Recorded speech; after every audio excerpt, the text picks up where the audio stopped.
A given table may have a lot of columns, and you'll often only be interested in some of them. Fortunately, selecting particular columns is easy. Here's how it's done. Here I'm going to select the world.db database here in the SID application in my browser, and I'm going to type in some SQL here.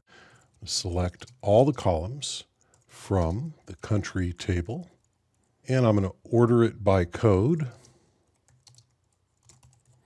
And I'm going to limit our result to 5 rows and press go.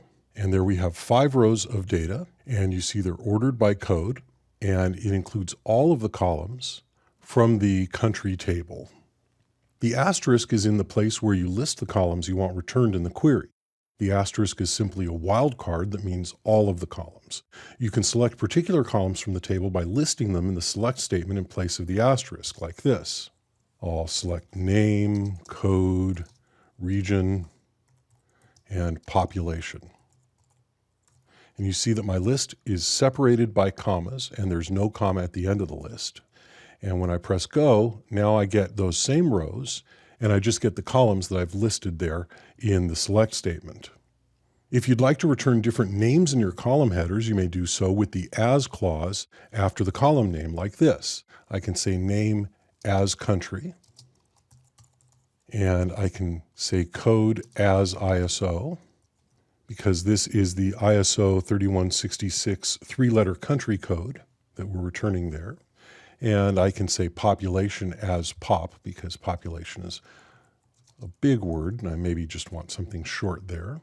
And now when I press go, you'll see that my column names have changed. I have country, ISO, region, and pop. So that might be easier to read. The column headers are actually the names returned by the database interface, so they're commonly used in your code. They're also used in SQL to specify intermediate results, so the as clause can be important in preventing namespace collisions. You'll see more examples of this later in the course. You'll also notice that the word as is actually optional. If I take it out here,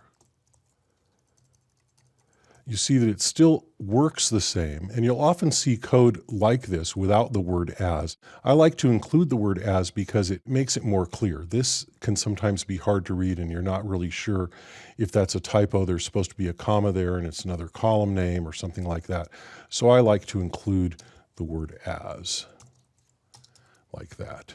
And I'll press go, and you see that that works exactly the same. It's easy to select particular columns from a table in SQL. This is a feature you'll use a lot, and you'll see a lot in this course.